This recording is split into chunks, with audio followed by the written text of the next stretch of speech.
Boleh juga sobat di laman Facebook kita dikisahkan pada Sidimpuan. Dan tentunya Sobat Kis kita langsung saja ke pertanyaan yang sudah masuk beberapa dari WhatsApp. Kita langsung ke pertanyaan pertama Yosat. Ya. Yang mana pertanyaan pertama Gercep ya, salah ada Bang Cepis di Pangandaran. Iya, Bang Cepis ya. Yosat. Selamat malam juga untuk Bang Cepis di Pangandaran. Assalamualaikum Ustaz. Waalaikumsalam warahmatullahi wabarakatuh. Bang Cepis ya. Iya Ustaz, izin bertanya Ustaz. Ya. Yang mana pertanyaannya, surat terpanjang dalam Al-Quran adalah Al-Baqarah. Dan ayat terpanjang dalam Al-Quran adalah Al-Baqarah ayat 282 tentang utang piutang. Pertanyaannya Ustaz, mengapa dalam Al-Quran itu paling banyak dibahas mengenai utang piutang? Bukan mengenai sholat, puasa, haji, dan lain sebagainya. Dan gimana Ustaz hukumnya kalau seseorang itu meninggal dunia dalam keadaan berhutang? Mohon penjelasannya Ustaz. Wassalamualaikum warahmatullahi wabarakatuh. Waalaikumsalam warahmatullahi wabarakatuh ya Bang Cepis ya. Silakan. Silakan. Ya, tafadhol Ustaz.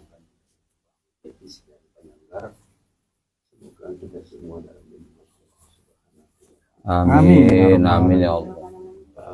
Memang betul ya, dalam surah Al-Baqarah ayat 28 itu memang sangat panjang dan itulah yang membicarakan masalah hutang piutang.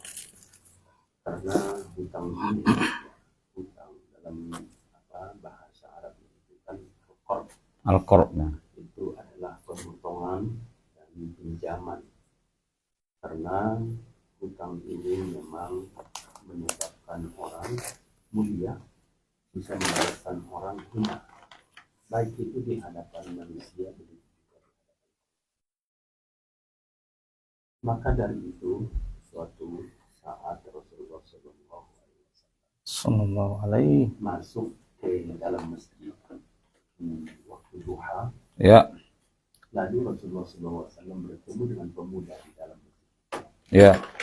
Rasul bertanya kepada pemuda itu, "Man araka fi masjidin fi hadhihi waqti shalah?"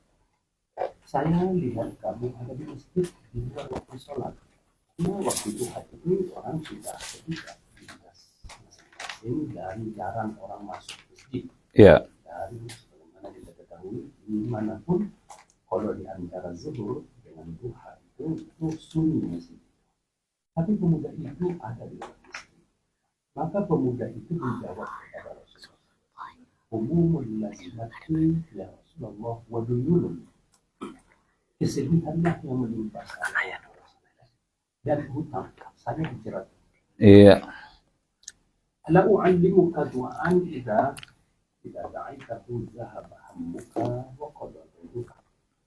Bukankah saya ajari kamu satu doa yang dimana tapi kamu berdoa dengan ini, maka kesedihan dan kegundahanmu hilang dan hutangmu akan terlunasi. Maka di sini di akhir daripada doa ini Rasulullah menyampaikan, Allahumma inni a'udzubika minal hammi wal hazan wa na'udzubika minal 'ajzi wal kasal wa na'udzubika minal jubni wal bukhli wa na'udzubika min ghalabati ad-daini wa qahri al-rijal. Yang perlu kita bahas di sini 6. Yang pertama itu kita tidak perlu bahas karena yang perlu kita bahas mumpung singkatnya waktu. Maka yang kedua terakhir Rasul menyampaikan aku berlindung kepadamu ya Allah dari penguasaan orang lain dan lilitan. Karena hutang ini itu adalah bisa menghinakan orang, tadi bisa memuliakan orang. Maka para ulama menyampaikan itu hutang itu adalah hammun fil lail wa bikun fil nahar. Inilah orang yang berhutang, gundah gulana di malam hari dan sempit jalannya di siang hari. Kenapa? Malam dia nggak bisa tidur karena hutang. Dia waktu sudah dekat, dia balik bantalnya, dia balik ke timur, ke barat, arah tidurnya, dia nggak bisa tidur. Karena apa? Dia bingung, gundah, sedih. Maka dan di kuntin nahar, Jadi dia tidak bisa, ya, jalannya itu banyaknya jalan di satu kota. Umpamanya di kota Padang sedikit ini banyak jalan. Tapi bagi orang yang berhutang itu hanya 2, 1 atau 2 gitu. Kenapa? Karena takut dia ketemu dengan orang yang berhutang tadi. Masya Allah. Karena inilah zillun wa zillun fil nahar juga, dan kehinaan di siang hari. Maka akibat kenapa Allah Subhanahu wa taala sangat banyak menyinggung orang yang berhutang, karena orang yang berhutang ini sangat-sangat perlu kita bahas secara detail. Kenapa? Karena orang yang berhutang itu ada sikapnya, dia sukanya berhutang tapi dia tidak mau membayar. Masya Allah. Dia meminta aja. Dan itu dan model-model hutangan sekarang ini udah banyak. Ada rentenir lagi. Rentenir ini kan bahaya ini. Dia silakan pinjaman lunak, pinjaman online, hanya KTP, udah selesai. Tapi dia mencekik. Jadi ini adalah makanya Allah sangat-sangat ketat, sangat-sangat konsen tentang hutang ini. Jangan apabila orang yang menghutang itu, apabila dia tidak memberikan hutangan kepada orang lain secara ribawi, maka dia itu mulia di hadapan Allah. Apabila dia berikan hutangan ini, uang ini berbentuk riba, rentenir, itu akan dia memakan bara api. Dia akan hina di hadapan Allah. Maka orang yang berhutang juga tidak akan disolatkan apabila dia meninggal. Masya Allah. Rasul sendiri tidak mau menyolatkan orang yang yang berhutang. Apabila dia berhutang, Rasul tidak mau menyolatkannya. Rasul saja tidak mau, apalagi kita. Maka dari itu, wahai sahabat kisah yang dirahmati Allah, maka kenapa? Pertanyaannya tadi kan, kenapa Allah sangat konsen dengan hutang ini? Salat itu kan gini loh. Allah Subhanahu wa taala menyampaikan kullu ibnu adam khata wa khairu khata'in at-tawwabun. Seluruh anak Adam ini melakukan pelanggaran di agama Allah. Tapi sebaik-baik mereka yang melanggar ini adalah orang yang bertaubat. Apa kata Allah? Kalian itu apabila sebagaimana di dalam hadis kudusi, alima abdi bi anna lahu rabbun yaghfiru bidzunub wa yaqdu bidzunub fastaghfara li faghfartu lahu. Hambaku ini tahu bahwa dia ada Tuhan yang wajib dia sembah, dan dia berlaku curang atau melanggar aturan Allah, dan dia beristighfar kepadaku dan saya akan ampuni dia, kata Allah. Apa kata Allah? Kalau saya dengan kalian itu hambaku beristighfar, bertaubat kalian kepadaku, saya akan ampuni. Ya. Tapi yang saya sayangi antara kalian sama kalian. Ini kan hukukul adami ini. Hablum minan nas. Hablum minan nas ini yang perlu. Maka susah untuk dilaksanakan, untuk menyelesaikannya ini. Kalau antara saya dengan kamu, saya Anar-Rahman, Anar-Rahim, saya pengasih dan saya penyayang. Tapi yang saya ingin supaya kalian tahu bahwa orang yang berhutang itu harus diselesaikan. Ya. Maka setiap hamba Allah, alhamdulillah ada kita seperti itu, Ustaz. Ya. Setiap ada orang yang meninggal diteriakkan dan diumumkan apabila ada sangkut paut hutang piutang kepada ini, maka kami sebagai ahli waris akan menanggung hutang-hutang yang tertulis dan yang tidak tertulis. Kenapa? Pada akhirnya nanti kalau kita bawa jenazah ini ke masjid, orang masih ragu nih. Wah, ini berhutang enggak nih? Nanti kita kena ini dengan apa yang disampaikan Rasulullah. Betul. Maka dari itu, wahai sahabat, Allah, berdoalah kita agar kita terhindar dari dirikan hutang dan penguasaan orang lain kepada kita. Kenapa? Kalau kita sudah dihutangi, ya, orang yang menghutangi kita itu apapun yang disampaikan kita ngikut. Iya. Kenapa? Bukan bayar hutang. Kalau bayar, kita belum ada uangnya gitu ya. Iya, luar biasa. Berdoa kepada Allah, itulah hadis yang tadi yang disampaikan. Semoga terus kita lantunkan kita kepada Allah Subhanahu wa taala dan kita Masya Allah, luar biasa ya. Biasa. Ya. Izin Biasa. Ustadz Mertua ya. Ya, lanjut. Luar biasa Jawaban dari Al-Mukarram ya, Ustadz kita atas pertanyaan Bang Cepis yang sungguh luar biasa dahsyat pada malam hari ini menyangkut Al-Quran surah Al-Baqarah ayat 282 ya, ayat yang terpanjang itu ya. Baik Bang Cepis, saya tambahkan kita coba dulu dari aspek hukum positifnya ya Ustadz ya, karena di dalam hukum positif ya, tepatnya Kitab Undang-Undang Hukum Perdata ya, saya teringat juga ini.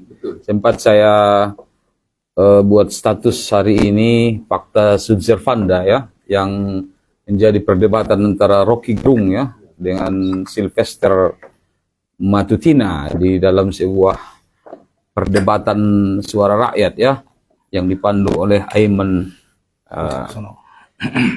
Baik ya, sahabat KIS, bil khusus kepada sahabat kita, sahabat sejati kita ini Bang Cepis ini ya. Sungguh luar biasa memberikan aspirasi ya, pertanyaan yang berat pada kita. Tadi sudah dikupas Ustazkan bahwa memang pengadilan Qadi Rabbul Jali yang sudah disediakan Allah di padang mahsyar nanti, itu pengadilan di mana yang akan menjadi saksi nanti di sana tidak hanya manusia saja, namun anggota badan kita. Al-yawma nakhtimu ala afwahihim wa tukallimuna aydihim wa tashhadu arjuluhum bima kanu yakzibun ya. Yaksibun ya. Jadi pada hari yang mulut, mata, mulut dia ditutup ya. Kemudian yang berbicara di situ tangan dan kaki ya. Nah, jadi hablum minan nas ini sebenarnya lebih berat ya. Tadi sudah disampaikan Ustaz Arkan.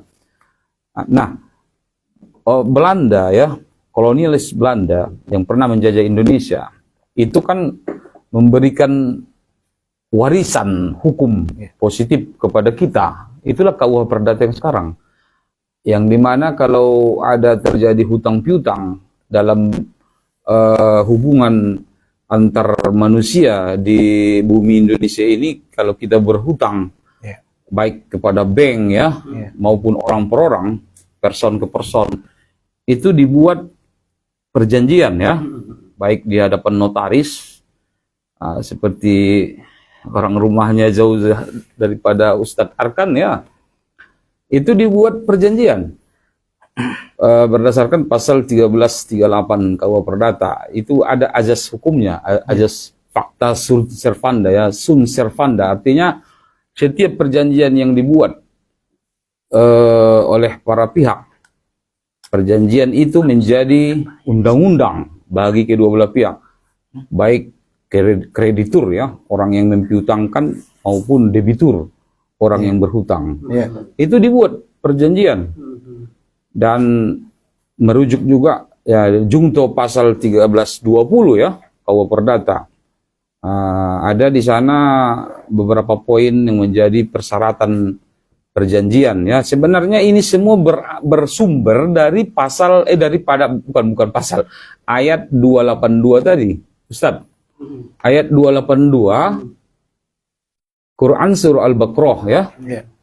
Itu Belanda mengadopsi pasal 1338 KUH Perdata itu dan pasal 1320 itu dari Quran surah Al-Baqarah tadi, ayat 282 yang seperti yang sudah disampaikan oleh sahabat kita ya, Bang Cepis. Nah, sahabat KIS, hukum positif itu sesungguhnya bersumber dari Al-Quran. Semua hukum di dunia ini sumbernya Al-Quran ya. Apapun itu ya. Nah, jadi makanya luar biasa kompleksnya ya, rumitnya sebenarnya hutang piutang ini, sehingga Nabi bersabda, apabila seorang yang mati syahid menuntut supaya dia masuk surga, maka Nabi mengatakan boleh dia langsung masuk surga, tetapi kalau masih ada utang, nah itu yang berat, itu yang menjadi penghalang ya, sahabat KIS. Jadi dan di daerah Tapanuli Selatan dan daerah lain juga, sebagaimana biasa kalau ada orang meninggal, itu kan biasanya kan oleh ahli waris itu menyampaikan kepada para pentakziah tentang hutang. Iya. Kita diumumkan di dalam upacara pemberangkatan jenazah, Iya. itu selalu disampaikan apakah ada utang. Iya. Nah, seperti itu ya. Jadi kesimpulan kita pada malam hari ini, seperti pertanyaan Bang Cepis, bahwa memang dalam bermuamalah, dalam berhablum minan nas itu,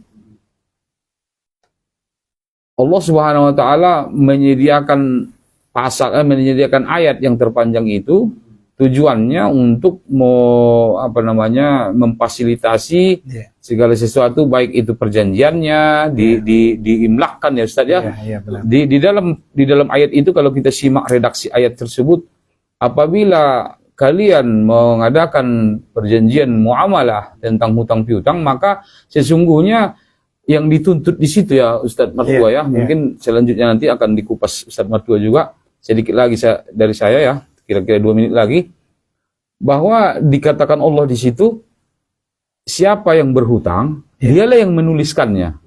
Dialah yang membuat suratnya Ustadz. Dia tuliskan berapa hutangnya, kapan dibayar. Kemudian diambillah 4 orang saksi. Diambil 4 orang saksi atau minimal 2 orang yang pria, laki-laki dewasa, dan saksi itu harus adil. 4. Kalau tuntutannya sebenarnya 4, minimal 2. Nah, kalau tidak ada laki-laki, maka perempuan bisa ya, tetapi diutamakan laki-laki. Nah, itu harus dibuat suratnya, harus diimlakkan. Nah, jadi di zaman Rasulullah, sebagaimana turunnya ayat ini, mulai dari situ hukumnya kalau ada orang berhutang harus dibuat suratnya. Jangan kita coba berhutang, apa namanya Ustaz istilahnya, saling mempercayai. Itu tidak benar. Itu sudah di luar konteks Quran itu. Kalau berhutang harus dibuat suratnya, harus di hadapan 4 orang saksi, minimal 2 ya. Baru kemudian dibuatlah jaminannya. Itu seperti itu tuntutan Al-Quran. Jangan hanya saling mempercayai, kemudian nanti setelah tidak dibayar, barulah ketika digugat ke pengadilan, tidak ada bukti. Maka kita pernah menangani kasus kesulitan kita untuk menuntutnya, karena tidak ada bukti. Tidak ada bukti tertulis. Jadi dalam hukum KUA Perdata, dalam pembuktian hukum perdata itu, yang paling tinggi alat bukti adalah surat. Surat barulah saksi. Kalau dalam hukum pidana yang paling tinggi itu buktinya adalah saksi. Kalau ada orang terbunuh, saksi dulu dicari. Tapi kalau hutang piutang, ada nggak suratnya? Apanya? Itu dia. Ya. Nah, demikian dari saya. Mudah-mudahan bisa diperdalam lagi oleh Ustadz Muhammad Martua Dalimunte. Demikian. Baik. Mungkin kepada Ustadz Martua Dalimunte dipersilakan Ustadz. Ya, terima kasih kepada penanya Bang Cepis ya terkait dengan masalah hutang piutang ya. Sebagaimana tadi narasumber kita Al-Mukarram, Al-Ustadz kita yang pertama tadi telah menjelaskan bagaimana terkait dengan utang piutang ya. Kalau memang utang piutang atau transaksi secara tidak tunai. Jadi kalau memang kita melaksanakan transaksi secara tidak tunai, Islam mengajarkan melalui wahyunya Allah Subhanahu wa taala, dan hendaklah kita mencatat transaksi yang tidak tunai tersebut. Karena kita adalah manusia yang bersifat pelupa. Oleh karena itu penting kita mengadakan catatan agar kita tidak menzalimi hak orang lain.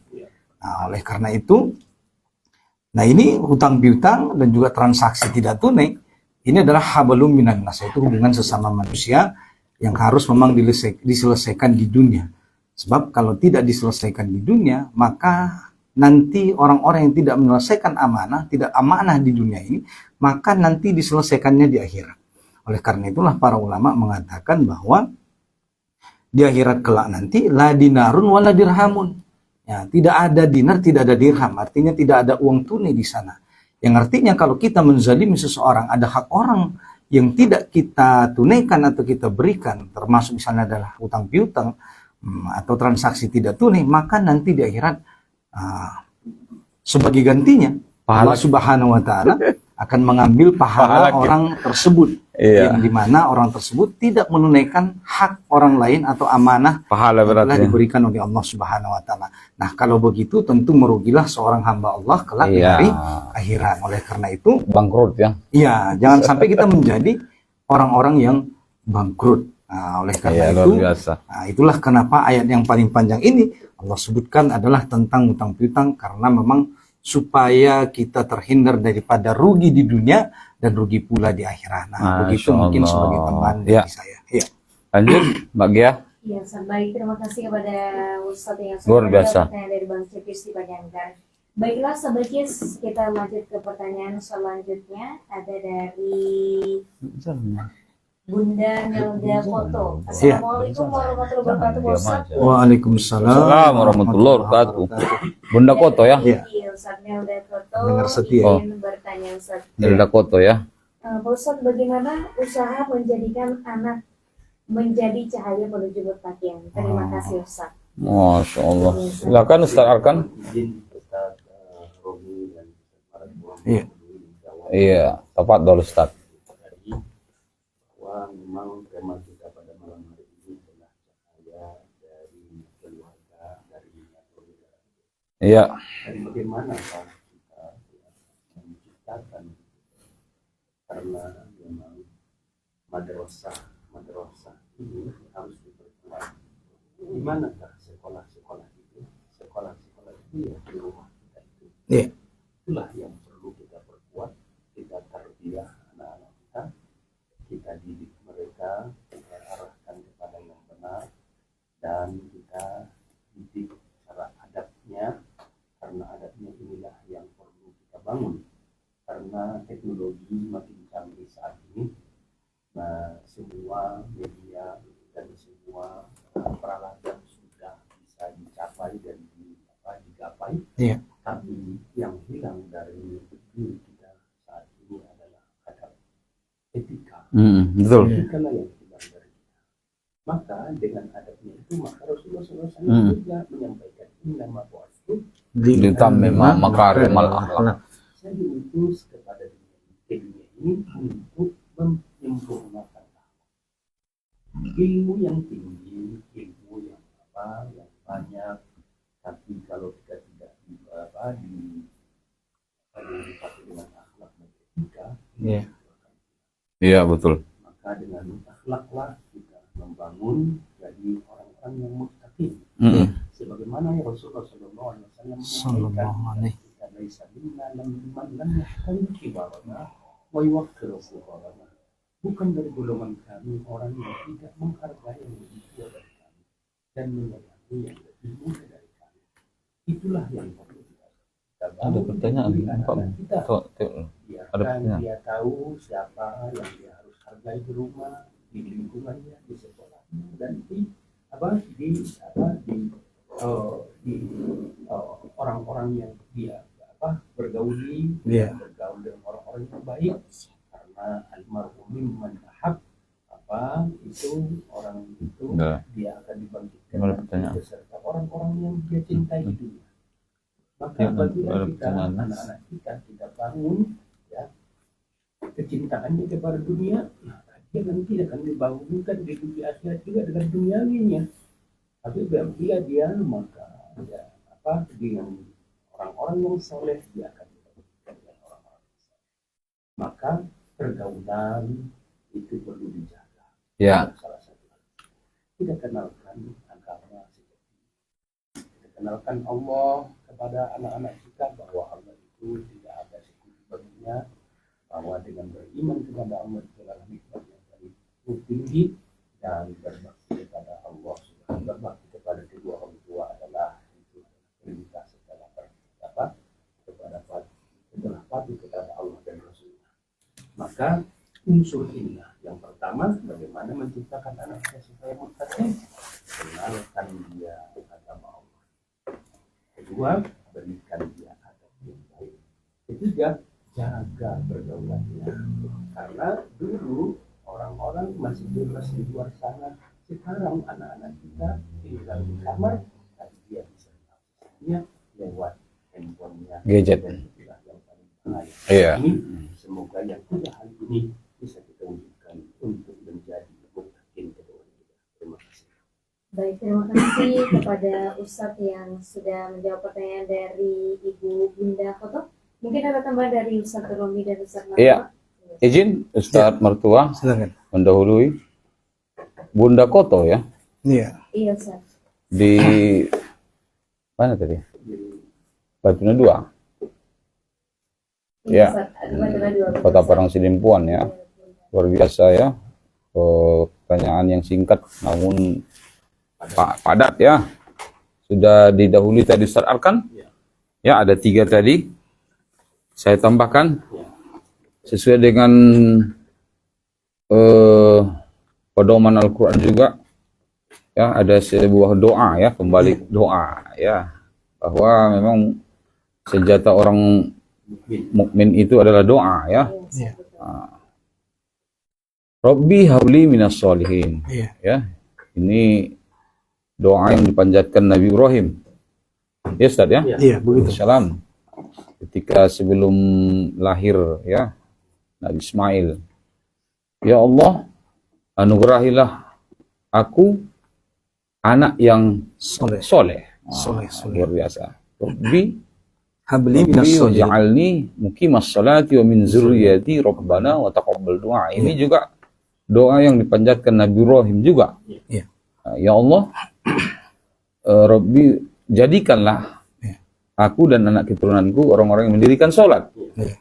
Dan perkenankanlah doaku. Jadi kepada Bunda penanya, kepada kita semua, selalulah kita panjatkan doa itu, Rabbi habli minas solihin. Iya. Selepas salat subuh, Iya. sepertiga malam, bila perlu dengan linangan air mata, supaya anak keturunan kita Allah jadikan menjadi hamba-hamba yang muttaqin. Dan kemudian kita sebagai ayah yang hebat, Iya. bunda yang hebat di rumah tangga, Iya. carilah karunia Allah, carilah rezeki yang halal Iya. untuk mereka ya, supaya rezeki yang halal itu menjadi darah daging, Iya. menjadi nur dalam diri mereka, sehingga mereka lebih mudah untuk kita bawa atau kita didik menjadi hamba-hamba yang muttaqin. Demikian dari saya. Ustadz, kepada Ustadz mungkin ada tambahan dari Ustadz Martua. Iya. Silakan, Ustadz. Terima kasih. Menambahi dan menjawab dari pertanyaan Ibu Nelda Koto ya. Iya, Beliau ini selalu hadir sebagai Iya. pendengar setia Obat Hati, dan beliau ini adalah jamaah setia kita Iya. juga di dunia nyata ya. Iya, dunia Beberapa kali kita bertemu ya Bu Nelda ini. Iya. Jadi Masya Allah, tabarakallah. Terima kasih Bu Nelda. Jadi pertanyaannya bagaimana menjadikan anak-anak kita menjadi anak yang soleh-soleha. Iya. Ya, sesuai dengan tadi ayat yang telah dibacakan di awal tadi oleh Ustaz Al-Mukarram, Ustaz Mirabe. Ada doa yaitu Rabbana hablana min azwajina wa dzurriyyatina qurrata ayunin waj'alna lil muttaqina imama. Jadi untuk menjadikan anak-anak kita menjadi anak yang soleh soleha, nah, tentu anak yang soleh soleha ini lahir daripada ayah dan ibu yang soleh soleha juga. Iya. Ya, jadi anak soleha itu hasil daripada kesolehan ayah dan ibunya. Nah, tidak mungkin ada anak yang soleh soleha tanpa ada teladan kesolehan dari ayah dan ibu. Jadi kepada Bu Nelda, kalau kita dan semua pendengar yang dirahmati Allah, kalau kita ingin anak kita menjadi anak yang soleh soleha, maka syarat yang pertama harus kita lakukan adalah bagaimana mensolehkan pribadi ayah dan ibunya terlebih dahulu sebagai uswatun hasanah untuk anak-anak keturunan kita. Barulah dari ayah dan ibu yang hebat ini, ayah yang ibu yang bertakwa yang soleh soleha ini, maka insya Allah mereka akan mendidik anak-anak mereka menjadi anak yang soleh soleha, yang beriman kepada Allah, beriman kepada akhirat, dan kemudian juga menjadi generasi yang bertakwa sesungguhnya. Karena memang yang paling termahal di kehidupan kita ini, baik di dunia maupun di akhirat, itulah takwa kita kepada Allah Subhanahu wa taala. Insyaallah dengan ayah yang bertakwa, ibu yang bertakwa, maka lahirlah nanti generasi yang bertakwa, dan dengan ketakwaan itulah nanti juga Allah akan mengumpulkan kita kembali di surga Allah Subhanahu wa taala, sebagaimana Allah sampaikan di dalam surah At-Tur bahwa kelak di hari akhirat Allah akan mengumpulkan orang tua dengan anak-anak mereka dikarenakan keimanan dan ketakwaan mereka kepada Allah, mengikuti ketakwaan dan keimanan daripada ayah dan ibunya. Nah, mudah-mudahan dengan begitu insya Allah akan lahirlah generasi-generasi yang soleh-soleha, yang bertakwa, yang bukan hanya bertakwa saja, tetapi mereka juga menjadi pemimpin. Wa ja'alna lil muttaqina imam, menjadi pemimpin bagi orang-orang yang bertakwa. Demikian Bu Nelda. Masya Allah, luar biasa. Masya Allah, barakallah. Sebaiknya pertanyaan dari sahabat beberapa sudah dijawab oleh Ustaz ya. Dan baiklah Ustaz, kita lanjut ke pertanyaan selanjutnya. Ya, Masih ada lagi tafadhol. Ustaz, Ya. Yang mana pertanyaan mungkin sedikit mirip ya Ustaz dengan Ibu Nelda foto tadi. Yang mana ada dari Bu Ainun di ujung Batu Rokan Riau Ustaz. Iya, Masya Allah. Assalamualaikum Ustaz. Waalaikumsalam warahmatullahi wabarakatuh. Ujung Batu Rokan ya. Iya Ustaz. Ini Jauh juga. Riau ini ya, Riau. Jangkauan, Masya Allah. Iya ya. pertanyaannya Ustaz. Saya sering mendengar seorang suami yang hebat. Dan Iya. sukses itu pasti ada seorang istri yang hebat pula. Iya. Yang mendukung dari belakang, dan anak-anak yang soleh dan soleha itu sangat dipengaruhi oleh didikan seorang ibu. Kenapa Ustaz harus seorang ibu yang disoroti ya? Apakah ini ada diatur dalam Al-Quran dan hadis? Masya Allah. Mohon penjelasannya Ustaz kepada Ustaz Arkan. Tafadhol. Ustaz Martua. Nah, ini gawenya Ustadz Arkan ini. Ya, Ustadz Arkan.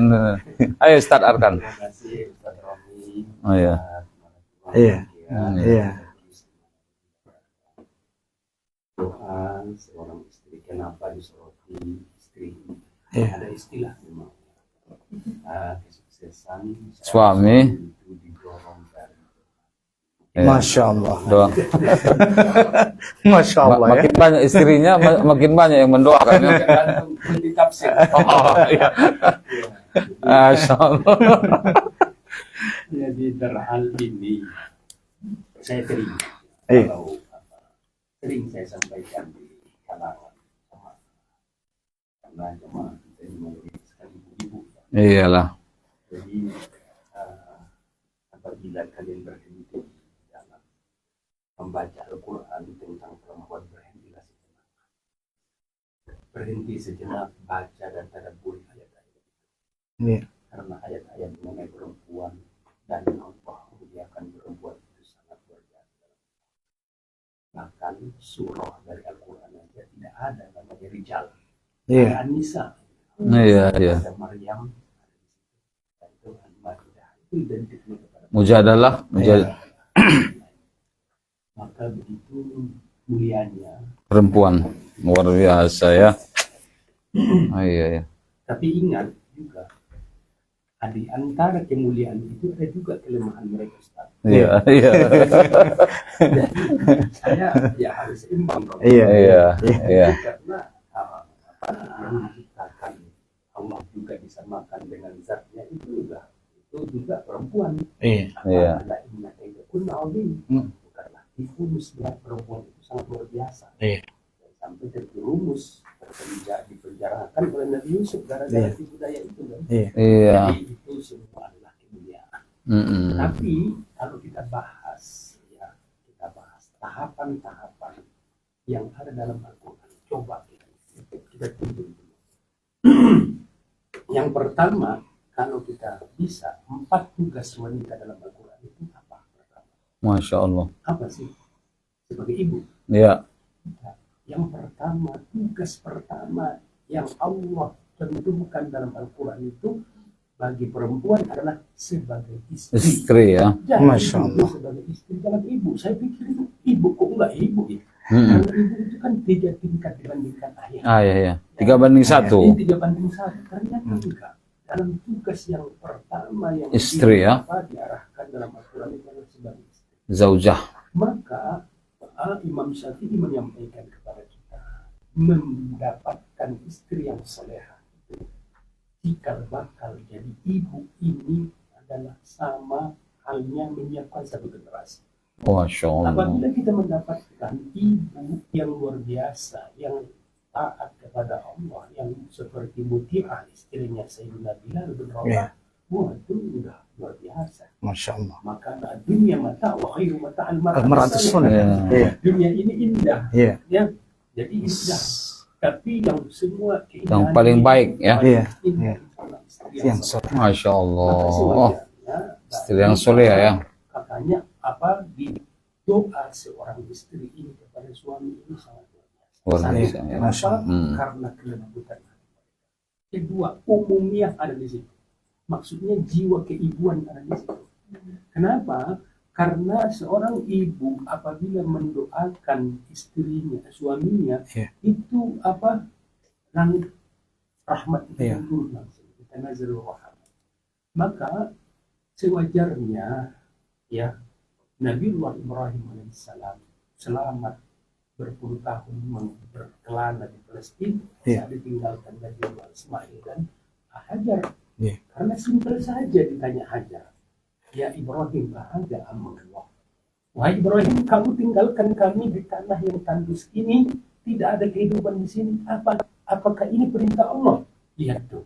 Jawaban seorang istri yang bertakwa dan yang tunduk, maka lahirlah si Ismail yang luar biasa. Kenapa? Betul. Apa? Masya Allah. Ada amrullah. Ini apakah Ya, ini yang amrullah. kamu pergi ini perintah Allah? Iya, izan. Izan, ya.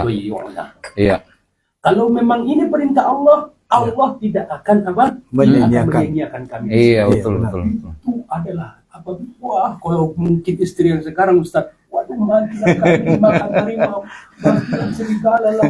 Dari mana kami dapat? Waduh, tega sekali. Kalau Iya. tahu dulu begini saya nggak mau nikah dengan kamu. Masya Anak Allah. masih belia kau tinggal. Tega banget. Kamu manusia macam apa? Suami macam apa? Itu Iya. sumpah serapah. Iya. Tapi Hajar, Sayyidatuna Hajar dia bilang kita wakalannya kepada Allah luar biasa. Iya. Maka dari itu sudah saya sampaikan Ustaz, apabila suami keluar dari rumah jangan mampir-mampir. Ya mampir di kedai kopi, mau ke sawah, mampir kemana itu dari akhirnya enggak itu. Dan Ibrahim juga dia lurus loh itu pergi. Iya. Tapi ingat, apabila suami sudah meninggalkan rumah, apa kewajiban istri? Dia jaga harta suami, dia jaga anak-anak. Amanah Dan ya. datang waktu sholat dia berdoa, ya Allah. Ya Allah, semoga suamiku itu datang dan pulang nanti membawa rezeki yang berkah kepada kami. Tunjukkanlah kaki dan tangannya ya Allah untuk membawa rezeki yang berkah untuk kami. Betul. Itu yang luar, itu yang perlu. Maka kelembutan hati seorang istri itu adalah Allah sebutkan, karena Allah itu kita sentuh dalam doa itu Iya. adalah kelembutan kasih sayang Allah. Iya. Dan yang ada di dalam doa itu salah satunya adalah doa dan rindukan seorang istri. Masya Allah. Masya Allah, luar biasa ya. Luar biasa. Ya, mungkin sedikit saya tambahkan lagi apa yang sudah disampaikan Ustadz Arkan, luar biasa sekali atas pertanyaan Ibu Nur Ainun ya tadi dari Riau ya. Iya. Iya, Ustaz. Baiti jannati kata Nabi ya, rumahku Adalah adalah surgaku. Ternyata kalau kita bahas ungkapan dari Nabi ini, salah satunya memang yang menjadi kebahagiaan dalam berumah tangga itu kan ketika kelembutan bahasa dari para istri ya, atau istri ya, jangan pakai para, seolah-olah banyak istri. Nah, salah satunya ya ketika Aisyah, ketika Siti Khadijah Iya. dahulunya itu kepada Rasul luar biasa lembutnya, ya. Kalau macam seperti misalnya Buti'ah, istrinya Bilal bin Rabah, Iya. begitu datang suaminya, dia sambut dengan baik ya Ustaz ya. Nah, kita misalnya kalau istri sekarang ini ya sama juga almarhum soleha ya kan. Kita pulang dari kantor ya disambut kan Ustaz ya. Nah, disambut, ditanyain mau makan seperti yang disampaikan Ustaz Ali Nasir Lubis. Ada Ustaz. Datang suaminya dari sawah, ket mangan doho sanga ket mari di doho katanya, sanga itu jan doho katanya. Nah, seperti itu ya. Nah, itu yang biasa disampaikan Ustaz Ali Nasir itu memang banyak juga sih Ustaz istri-istri yang sekarang ini kan. Apalagi kalau misalnya datang suaminya tak memberikan income atau pendapatan, maka ditemani makan, Iya, tak mah puisi diabai katanya. Sonduk dia.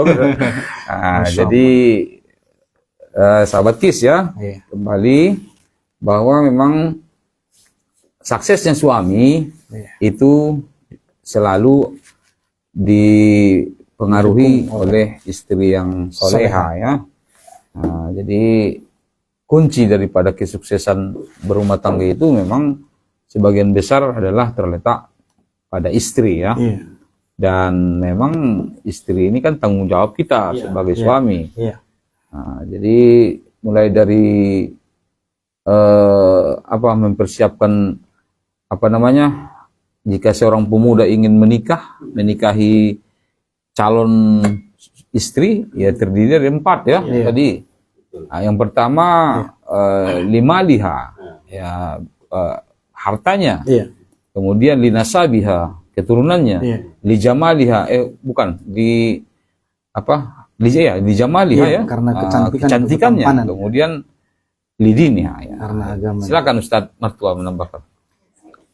Ya, menambahi daripada penyampaian dari Al-Ustaz Al-Mukarram, Ustaz Arkan dan Ustaz Omirambe terkait dengan biasanya di belakang suami yang sukses ada istri yang sukses. Iyalah. Nah, istri yang sukses ini tentunya dalam konotasi kita, pengertian kita dan pemahaman kita adalah istri yang solehah. Iya. Nah, sebagaimana tadi disampaikan oleh para tuan guru kita yang dua tersebut, ini juga tentu sesuai dengan apa yang Allah sampaikan di dalam Quran surah An-Nisa ayat 34. Ya. Situ Allah menyampaikan ar-rijalu qawwamuna 'alan nisa bima faddallahu ba'dahum 'ala ba'di wa bima anfaqu min amwalihim fas-solihat qanitat hafizat lil ghaibi bima hafizallahu ta'ala. Yang artinya di situ jelas kita melihat bahwa fas-solihat, bahwa yang dimaksud dengan wanita soleha itu adalah dia qanitat. Qanitat maksudnya di sini adalah dia menjaga Allah dan suaminya di dalam dirinya.